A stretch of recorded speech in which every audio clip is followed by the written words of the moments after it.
मंत्री जी, वह देखो वो बलवान युवक। अनुमान मेरा ये कहता है बाली के भेजे आए हैं, प्राणों के मेरे ग्राहक हैं, षड्यंत्र रचा कर लाए हैं। इसलिए कौन सो जल्दी ही कुछ वेश बदल कर जाओ, तुम मीठी बातें करके उनके भावों का पता लगाओ। फिर भी जो निकले कहीं सत्य मेरा अनुमान, सेना संकेत पर भाग बचाऊं जा।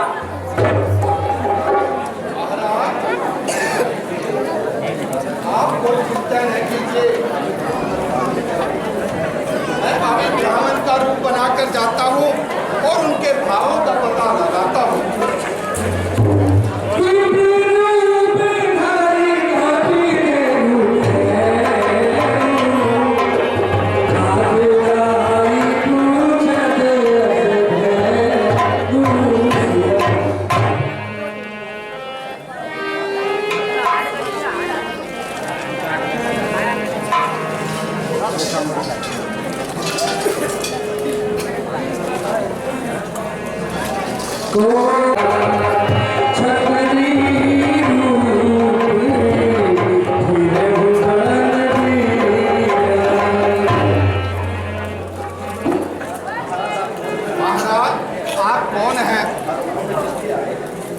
और वनों में किस लिए आए हैं? हे ब्राह्मण, हम अयोध्या के राजकुमार राम और लक्ष्मण हैं। पिता आज्ञावश वनों में आए हैं। लंका का राजा रावण प्रिय सीता को हर ले गया और हम उन्हीं की खोज में इधर आए हैं।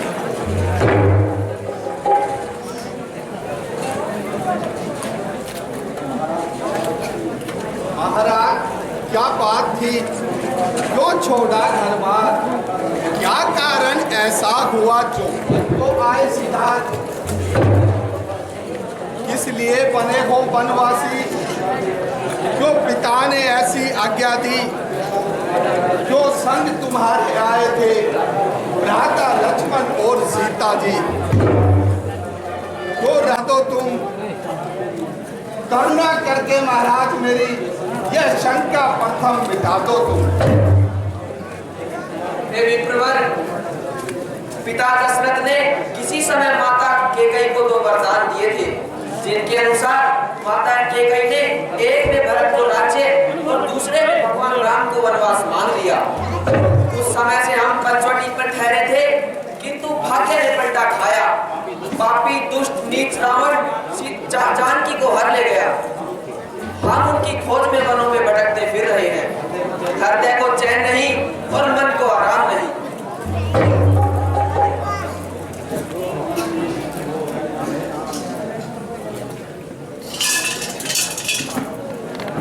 जाति है मेरी, किस कंधा है आप? हनुमान जी, हमें आपसे मिलकर बड़ी प्रसन्नता हुई।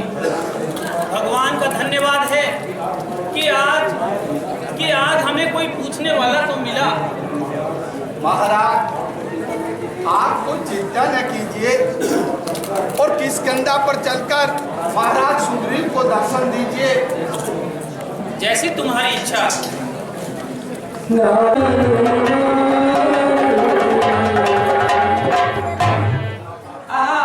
मेरे अहो भाग्य हैं जो आपने दर्शन देकर मुझे कृतार्थ किया है। देखे महाराज, यही हमारे स्वामी सुग्रीव किष्किंधा नरेश है,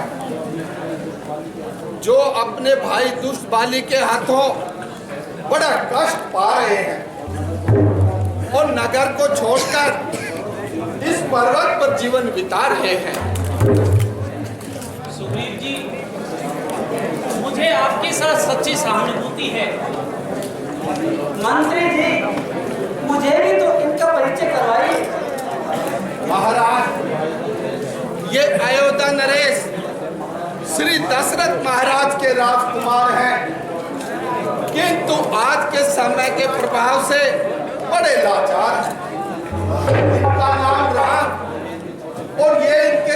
भ्राता लक्ष्मण जी हैं। महाराज, ऐसी क्या बात हुई जो राजभोगों का त्याग करके वनों में आना पड़ा और इतनी छोटी अवस्था में ही सन्यासियों का जीवन बिताना पड़ा? सुग्रीव जी, हमारी सौतेली माता कैकेयी ने किसी समय पिताजी से 2 वरदान पाए थे। एक दिन अच्छा अवसर जानकर उन्होंने हमारे छोटे भाई भरत के लिए वे वस्त्र आभूषण हमें दिखाइए। ठीक है महाराज, मैं अभी लेकर आता हूँ।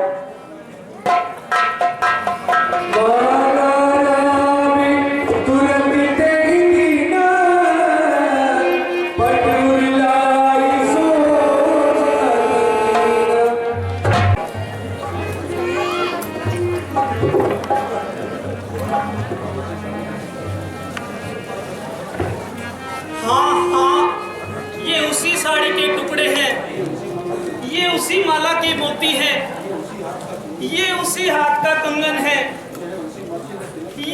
ये उसी माथे का तिलक है। आह प्यारी सीते, तुम कहाँ हो? है निशानी आज दुखों दुखी के सामने, फाड़ के पर्दा निकल आओ पति के सामने।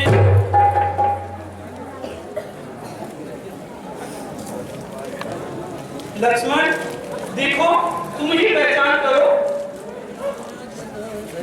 भाई लक्ष्मण जरा तू ही पहचान करने, भाई लक्ष्मण जरा तू ही पहचान। अंत में वह दैत्य एक पर्वत की कंदरा में घुस गया। तब बाली उससे लड़ने के लिए गुफा के अंदर गया। हे प्रभु, मैं उस जगह पर 1 मास तक बैठा रहा। अंत में उस कंदरा से रक्त की धारा बह निकली तो मैंने समझा कि उस निशाचर ने बाली को मार डाला है और अब बाहर आकर मुझे भी मारेगा। अतः मैंने अपनी प्राण रक्षा के लिए उस गुफा के द्वार को बाहरी पत्थर से बंद कर दिया और पंपापुर चला आया। मंत्रियों ने बिना राजा के राज्य की व्यवस्था को बिगड़ते हुए देखकर मुझे विवश किया और राजा बना दिया। परंतु कुछ समय पश्चात बाली उस राक्षस को मारकर घर आया तो मुझे राज सिंहासन पर बैठे हुए देखकर बहुत गर्माया। हे नाथ, उसने मेरी एक न सुनी और मेरी स्त्री को छीन लिया और मुझे घर से निकाल दिया। सारा बदला चुकाने के लिए आया है। और देखो, आज फिर उसे उल्टी समाई है। याद होता है कि मृत्यु स्वयं यहाँ उसे खींच लाई। महाराज, अज्ञान है, उनको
क्या करूं भाई, तुम दोनों की सूरत इतनी मिलती है कि पहचानना कठिन है। यह तो ठीक है ना, परंतु यदि आज मैं भाग कर जान नहीं बचाता तो अब तक ऊपर लोग पहुंच जाता।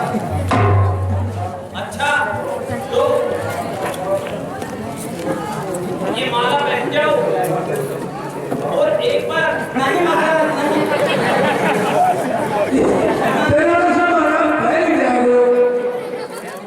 कीजिए, अब तो साहस टूट चुका है।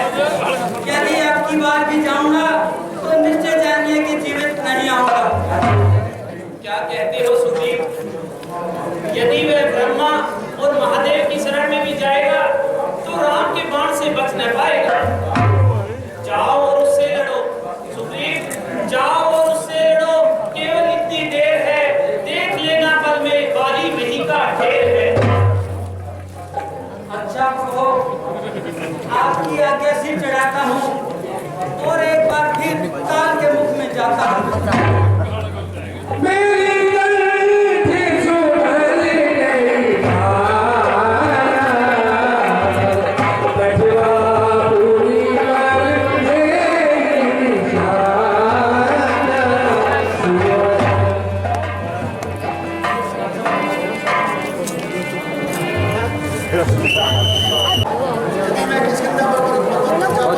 तो क्या अब तक मैं जीवित रह जाता?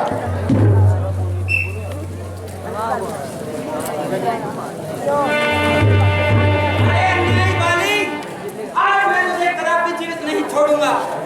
तेरे अभिमानी सिर को आज अपने हाथों से तोड़ूंगा। फिर आ गए। अरे ये डूब मरने के लिए चलो भर पानी नहीं पता जो बार बार मेरे सामने चला आता है। अच्छा ठहर, तो कुछ कहना है? साफ साफ बता रहा सुना है महेंद्र के द्वारा सुमन आए हैं और उन्होंने पुलिस से मित्रता ज्ञात की है। तो फिर इसमें भेदी क्या बात? वो नहीं महाराज, वे दोनों भाई बड़े बलवान वो तेजस्वी हैं। सुना है अनेक राक्षसों को मार डाला। तेरे मरने को जी चाहे जो मेरे सामने निडर होकर चला है। कल तो भागकर प्राण बचाए थे। रोज अभिमानी तो क्या गालियां देकर ही वीर बनना चाहता है? यदि साहस है तो दो हाथ क्यों नहीं दिखाता है? आज यह झगड़ा मिटाना है सदा के वास्ते, बैर का बदला चुकाना है सदा के वास्ते। चल कायर, चल के द्वार चल। मार का प्रयास कर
अपनी प्रतिज्ञा के कारण 14 वर्ष से पहले नगरी में प्रवेश नहीं कर वो भूल गया, बड़ा अपराध हुआ। इस विषय भोग ने मेरा सारा ज्ञान ही हर लिया।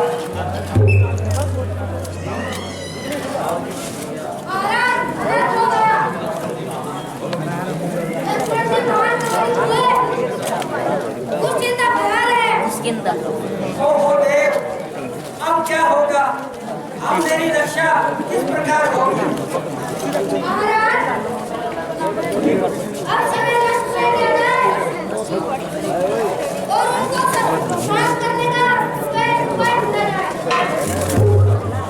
अच्छा हनुमान जी, शीघ्र चले जाओ और बिना याचना करके उन्हें समझा कर यहाँ बुला लाओ।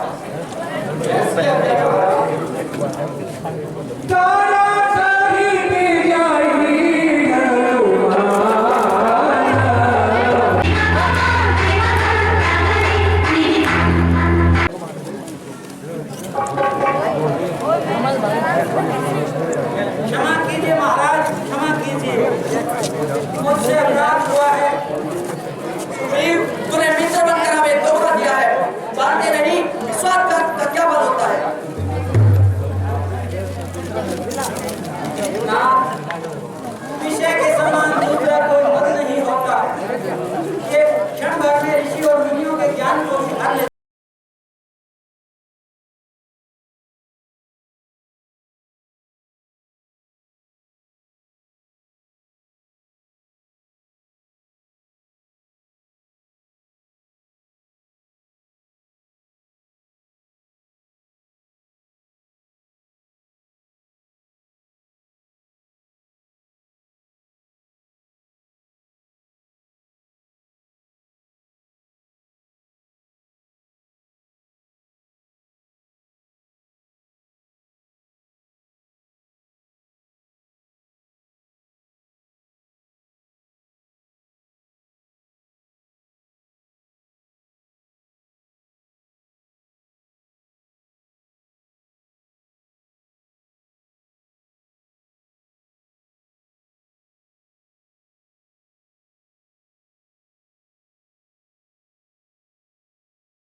तू पड़ जाओ, पड़ेगा। महाराज प्रणाम। क्षमा कीजिए महाराज, क्षमा कीजिए, मुझसे अपराध हुआ है। आपकी माया ऐसी है कि सुंदर सभी को वशीभूत कर लेती है। विषय के समान दूसरा कोई पद नहीं होता है और यह क्षण भर में मुंडों के ज्ञान को हर लेता है। तुमने ठीक कहा श्री, माया बड़ी प्रबल होती है। अच्छा, आप बीती बातों को भूल जाओ और सीता जी की खोज का हनुमान जी, हेलो समस्त सेना को हमारे सामने उपस्थित किया जाए।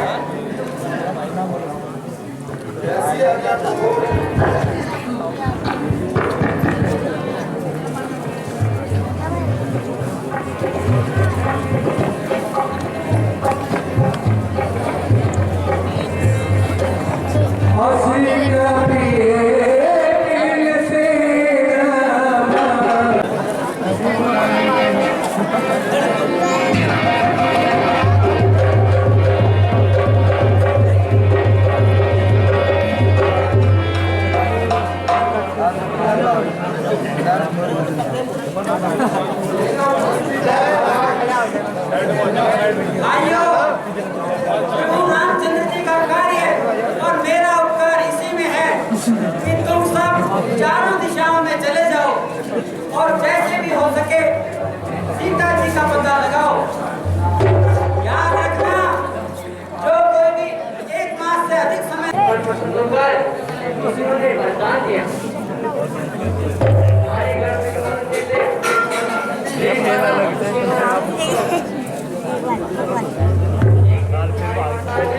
सारा खेल बैठी थी और देव ने पूरा कर